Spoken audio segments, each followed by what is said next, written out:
Hello everyone. आज आप अगर देख रहे हैं और क्लास 11th अगर आपने स्टार्ट कर दी है या आपको समझ नहीं आ रहा या स्टार्ट करने वाले हो या स्टार्ट हो रही है, तो सबसे पहला डाउट जो आता है वो सब आता है कि हम लोग पहली बार अकाउंट्स पढ़ेंगे तो इतने सारे नए वर्ड्स आप सुनते हो जैसे capital, drawings, assets, liabilities, debtors, creditors, सब एक साथ सुन के ना कंफ्यूजिंग लगता है। तो अब क्या होता है ना, बच्चा परेशान होता है कि अरे क्या कैपिटल होती है, क्या ड्राइंग्स होती हैं, क्या एसेट्स होती हैं, क्या लाइबिलिटीज़ होती हैं। तो आज हम इस वीडियो में ये सारा जो डर होता है, जो कन्फ्यूजन होता है, वो अगले 15 मिनट्स में सारे टर्म्स क्लियर करने के साथ हम इसको आज ख़त्म करेंगे डाउट को। तो अगले 15 मिनट बस एक बार इस वीडियो को गौर से देखिएगा, समझिएगा। लेट से आज हम क्या स्टार्ट कर रहे हैं।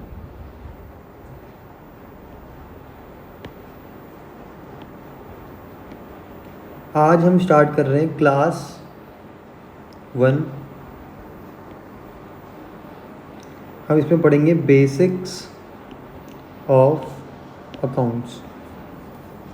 अब बेसिक्स ऑफ अकाउंट्स में हम क्या पढ़ेंगे, एक बात समझ लो। जैसे हम लोग ना बचपन में जब हम जाते हैं क्लास एनसी में या केजीज़ में, एलकेजी, यूकेजी, किंडरगार्टन में, तो हम ना अल्फ़ाबेट पढ़ते हैं जैसे ABCD।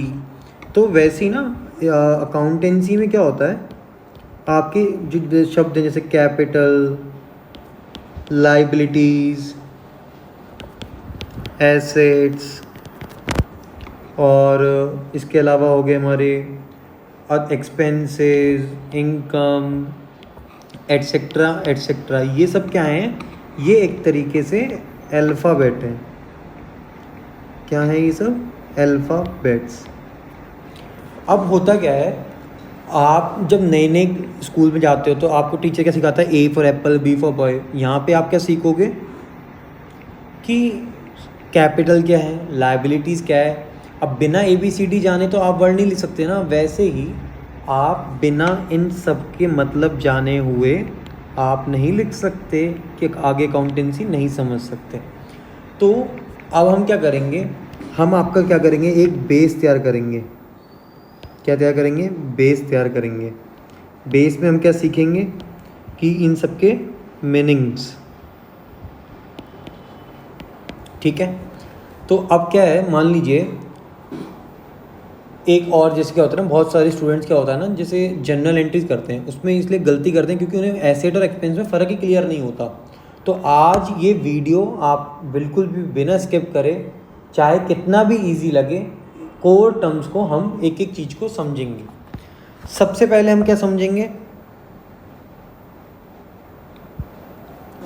सबसे पहले समझते हैं एक एंटिटी। एक शब्द आता है एंटिटी। अब एंटिटी क्या होती है? एंटिटी एक दुकान, एक बिजनेस, एक फर्म,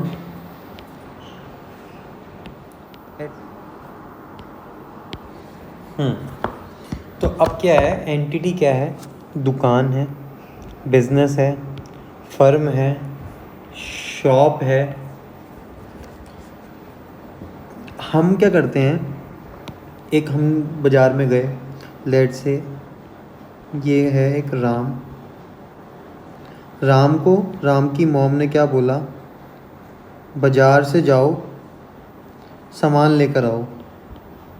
तो राम क्या करता है, बाज़ार जाता है सामान लेने।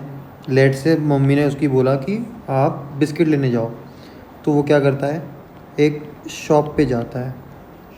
वहाँ पे शॉप पे क्या होते हैं, एक अंकल बैठे होते हैं। उससे राम जाता है, राम क्या कहता है अंकल से कि मुझे एक बिस्किट चाहिए, बिस्किट चाहिए। अब होता क्या है इसमें कि राम किसके पास गया, शॉप के पास गया। किसके पास गया? शॉप के पास गया। शॉप से इसने क्या मांगा? बिस्किट मांगा। किससे मांगा? ये कौन है? ये है एक ओनर। ये कौन है? ये है एक कस्टमर। ये क्या है? ये है एक एंटिटी। एंटिटी को हम किसी भी तरह से डिफाइन कर सकते हैं, चाहे शॉप बोल सकते हैं, यानी अकेला ओनर। अकेला ओनर का मतलब प्रोप्राइटर। दो ओनर या फिर दो से ज़्यादा, उसको हम क्या बोल सकते हैं? टू और मोर ओनर्स। तो उसको हम क्या बोलते हैं? पार्टनर्स। पार्टनर्स जब एक काम, पार्टनर्स क्या करते हैं? पार्टनरशिप फर्म बनाते हैं। अभी आपको मैं कुछ शब्द बोल रहा हूँ, जैसे मैंने आपको क्या क्या बोला, जैसे प्रोप्राइटर बोला, पार्टनरशिप बोला। मैं क्यों बोल रहा हूँ उसको? मैं हाईलाइट कर रहा हूँ आपको, ताकि आप इसको सुनो बार बार, ताकि मैं जब समझाऊँ बाद में आपको सब समझ में आए। अब क्या होता है? एंटिटी का मतलब है कि बिजनेस और उसके ओनर दोनों को अकाउंटिंग में अलग अलग ट्रीट किया जाता है, जैसे वो डिफरेंट पर्सन्स हैं, चाहे रियलिटी में ओनर का ही बिजनेस चलाता हो। तो एंटिटी में लेट्स से एग्जांपल हमने अभी बात करी थी कि राम कहाँ पे गया था? शॉप पे गया था। किस पे गया था? राम गया था शॉप पे। तो इसको हमने क्या बताया था? इसको हम बोलते हैं एंटिटी। अब इसमें हमने क्या क्या चीज़ देखी थी? एक होता है शॉपकीपर, जिसको हम क्या बोलते हैं? ओनर। तो अब क्या होता है अकाउंटेंसी में? शॉप और ओनर दोनों को अलग अलग ट्रीट किया जाता है। तो हमारा भी ये मुद्दा नहीं, अभी हमें जानना था कि एंटिटी क्या होती है। एंटिटी को हमने क्या डिफाइन करा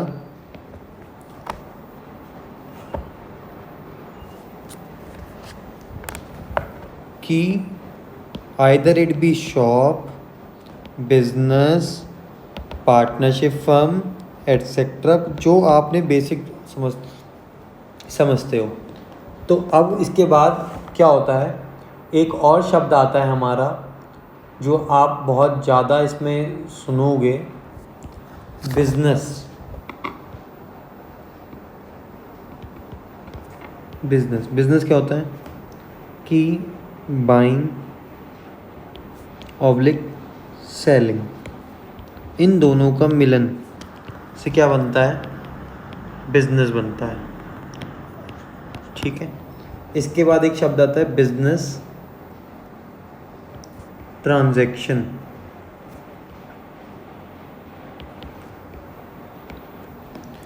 बिजनेस ट्रांजैक्शन मतलब कोई भी इवेंट जो हम मनी में मेजर कर सकें। बिजनेस ट्रांजैक्शन कैसे? राम ने शाम को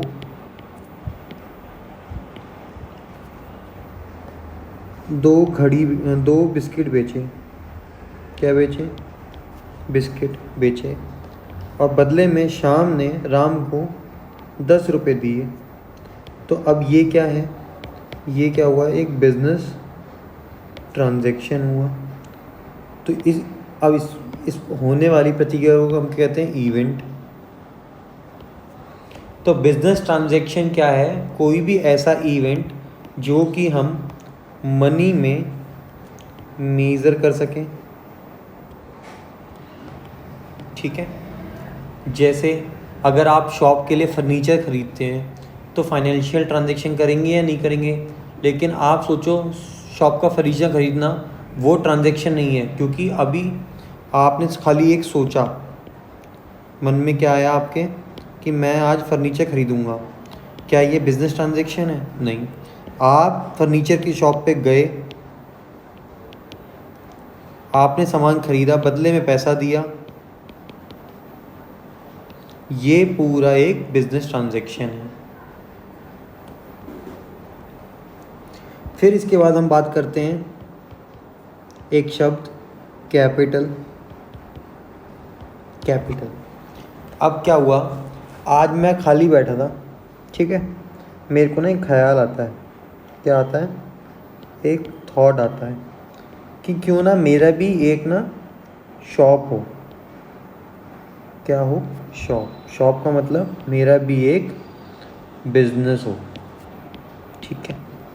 अब बिजनेस ऐसे तो बनेगा नहीं कि हाँ भाई मैंने सोचा और बिजनेस बन गया, कि मैंने आज सोचा और मेरा आज बिजनेस बन गया। अब उसके लिए क्या करना है, मुझे क्या चाहिए, सबसे पहले शॉप ही चाहिए, दूसरा उसमें फर्नीचर चाहिए, उसमें फिर फिटिंग्स चाहिए, फिर किस चीज़ की शॉप है उसका सामान चाहिए।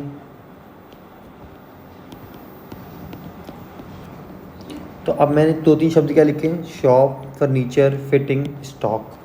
अब ये कैसे आएगा, ये सब आएगा पैसों से। कैसे आएगा, पैसों से। तो मैंने क्या सोचा, मेरा मेरा थॉट क्या था, to start a business, to start a business. अब वो कैसे होगा, मनी से। तो अब कैपिटल का मतलब हुआ द अमाउंट इन्वेस्टेड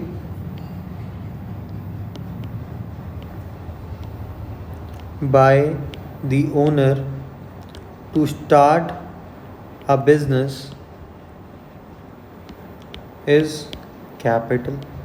आसान शब्द में क्या मतलब, कैपिटल वो अमाउंट है जो ओनर अपने बिजनेस में इन्वेस्ट करता है। फॉर एग्ज़ाम्पल, मुझे आज ख्याल आया था कि मैं क्या स्टार्ट करूँगा, एक शॉप स्टार्ट करूँगा। उसके लिए मुझे क्या चाहिए, पैसे चाहिए। तो मैंने क्या करा, 1,00,000 रुपये निवेश कर दिए। तो उसे हम क्या कहते हैं, 1,00,000 रुपये को अपनी जेब से जब मैं डालता हूँ तो उसे क्या कहते हैं, कैपिटल कहते हैं। फिर एक टर्म आता है हमारा ड्राइंग्स। चलो पहले ड्राइंग्स नहीं, पहले हम समझते हैं एसेट्स। अब एसेट क्या है, मैंने क्या करा था, मैंने एक बिज़नेस खड़ा करा था। बिज़नेस मैंने क्या करा था, रुपए कितने लगाए थे, 1,00,000। कहाँ कहाँ लगाए थे, मैंने उसको ना एक फ़र्नीचर ख़रीदा था। क्या ख़रीदा था, फर्नीचर। मैंने उसमें पंखा लगाया था। मैंने उसमें फिटिंग्स भी करी थी।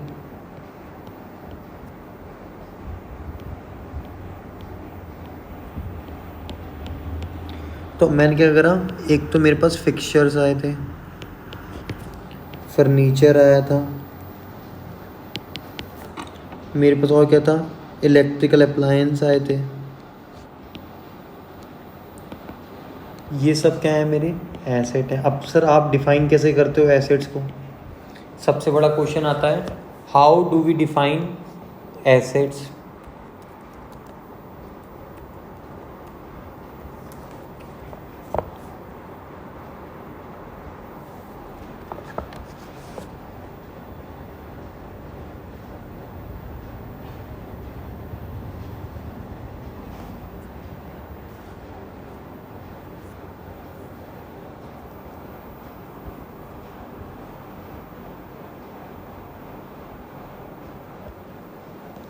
Asset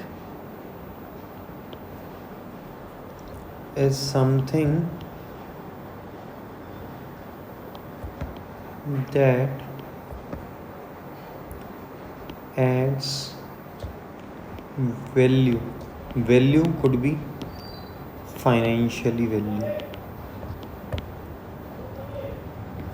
or helps you to generate it। ठीक है। अब क्या है, आपने पढ़ा पहला शब्द हमने क्या पढ़ा था, अभी तक हम 4 चीज़ पढ़ चुके हैं। पहला हमने पढ़ा था एंटिटी, दूसरा business and business transaction,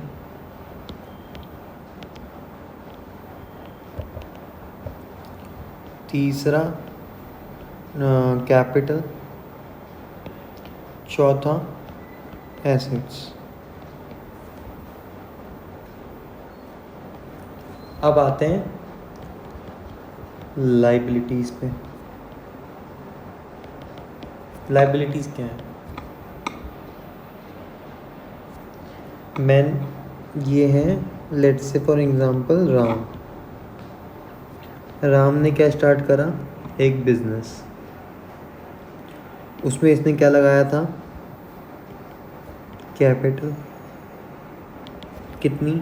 1 lakh. 1 lakh के वो क्या खरीद के लाया था? एसेट्स। अब क्या हुआ? क्या खाली मेरा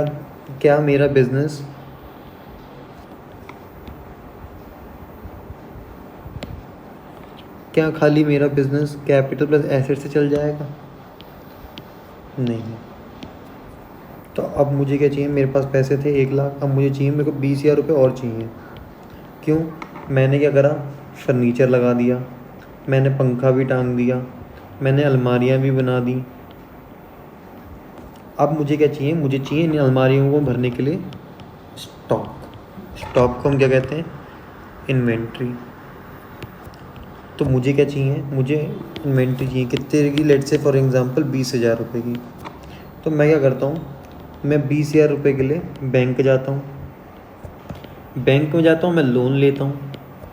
बैंक जी मुझे लोन दे दो। लोन बैंक से। अब क्या होता है? बैंक क्या करता है? बैंक मेरे को 20,000 रुपये देता है मेरे अकाउंट में। तो अब ये 20,000 क्या है मेरे लिए? ये है मेरी लाइबिलिटी। तो लाइबिलिटी का मतलब क्या है?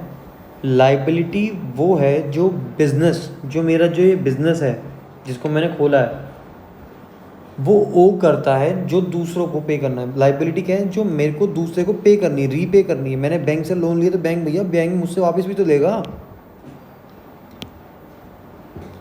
तो मुझे क्या करना है? 20,000 रुपये बैंक को एक टाइम के बाद चुकाने हैं वापस। तो लाइबिलिटी क्या है? जो आप को वापस करना है। ठीक है? जैसे बैंक लोन, क्रेडिटर्स। अब क्या हुआ? आप अगले शब्द को बात करते हैं। फिर आता है एक शब्द इन्वेंट्री। हम बार बार सुन रहे हैं इन्वेंट्री क्या है, स्टॉक क्या है, गुड्स क्या है। अब क्या होता है? राम और राम की मम्मी, राम्स मॉम। राम की मम्मी राम को कहती कि तुम कहाँ जाओ? बाजार जाओ। क्या लाओ? सामान लाओ। राम क्या करता है? राम बाजार आता है।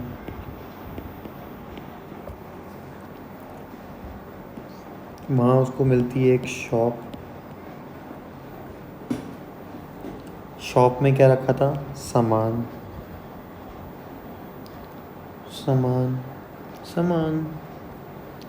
ये सब सामान जो है इसको हम क्या कहते हैं? इन्वेंट्री कहते हैं। एक धंधे के लिए, एक बिजनेस के लिए ये क्या होती है? इन्वेंट्री। क्या फर्नीचर उसकी इन्वेंट्री है?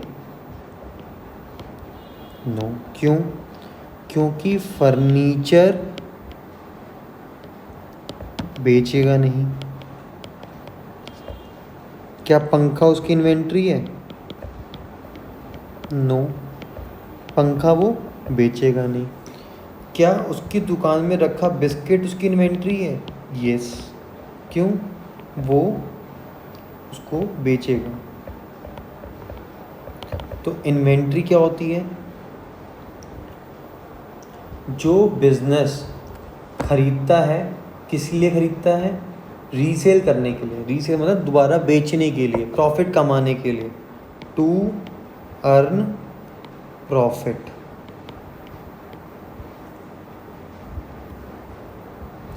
फिर एक टर्म आता है रेवेन्यू।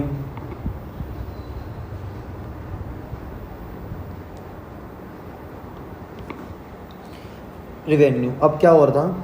राम बिस्किट लेने गया था, कितने का?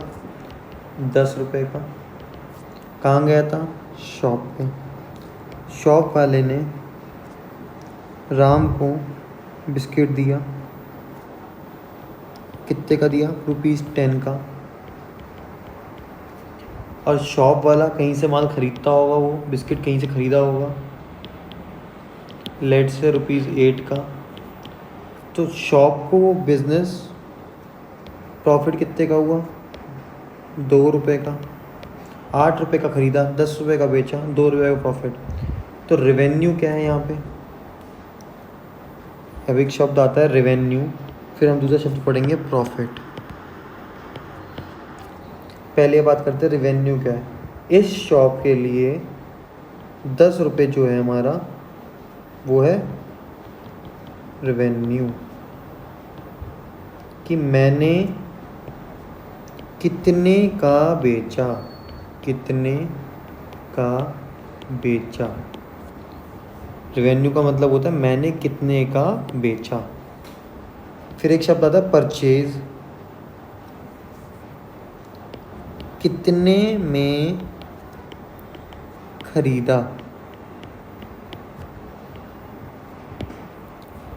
10 का बेचा, 8 में ख़रीदा, उसको क्या कहते हैं? परचेज। और तीसरा क्या आता है? प्रॉफिट, कितना मुनाफा कमाया। कितना मुनाफा कमाया भैया? 2 रुपये। तो हमने क्या देखा? रेवेन्यू का मतलब वो है कितने का बेचा। परचेज का मतलब क्या है? कितने में ख़रीदा। प्रॉफिट का मतलब क्या है? कितना मुनाफा कमाया। तो याद रखना, जब भी हमारी बात होए, जब हम बात करेंगे इनकम कितनी हुई, इनकम कितनी हुई, तो हम बात करते हैं कि हमने कमाया कितना, 2 रुपये। हमने सेल कितनी करी, रेवेन्यू का मतलब होता है रेवेन्यू यानी सेल कितनी करी, हमने सेल करी 10 रुपये की। हमने परचेज़ कितनी करी, हमने परचेज़ करी 8 रुपये की। ठीक है, अब आते हैं एक शब्द आता है एक्सपेंसेस।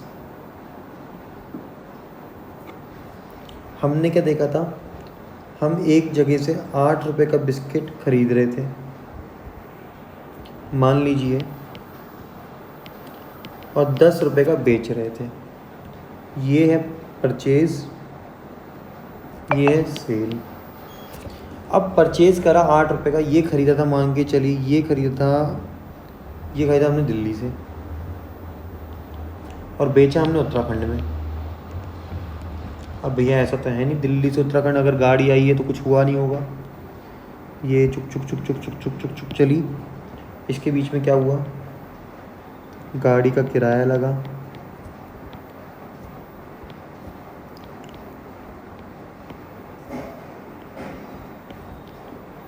ये क्या हुआ? ट्रांसपोर्टेशन कॉस्ट, मान लीजिए ₹1 plus labour cost etcetera etcetera. तो अब जो ये खर्चे हो रहे हैं, ये सब क्या है हमारे? ये हैं हमारे एक्सपेंसेस। ठीक है, तो एक्सपेंसेस क्या होते हैं? जो इस 10 रुपये को करने के लिए हमारे खर्चे हुए। हमने माल ख़रीदा 8 रुपये का, हमने लेबर कॉस्ट लगाई, ट्रांसपोर्टेशन कॉस्ट लगाई 1 रुपये की, तो 8 प्लस अब क्या हो गया? ₹1। हमारा टोटल खर्चा कितना हो गया? 9 का। हमने माल बेचा ₹10 का, प्रॉफिट कितना रह गया? ₹1 का। तो ₹1 क्या है यहाँ पे हमारा? एक्सपेंसेस। ठीक है, मेरे हिसाब से आज के लिए हम इतना ही करेंगे। नेक्स्ट वीडियो में हम इसको और डिटेल्ड में पढ़ेंगे। आज हमने क्या क्या पढ़ा? एसेट्स क्या होते हैं, कैपिटल क्या होती है, लायबिलिटीज़ क्या होती हैं, एक्सपेंसेस क्या होते हैं, इनकम क्या होती है, सेल्स क्या होता है, इन्वेंट्री क्या होती है, परचेज क्या होता है, और क्या पढ़ा हमने, प्रॉफिट क्या होता है। नेक्स्ट वीडियो में हम पढ़ेंगे डिटेल्ड एनालिसिस।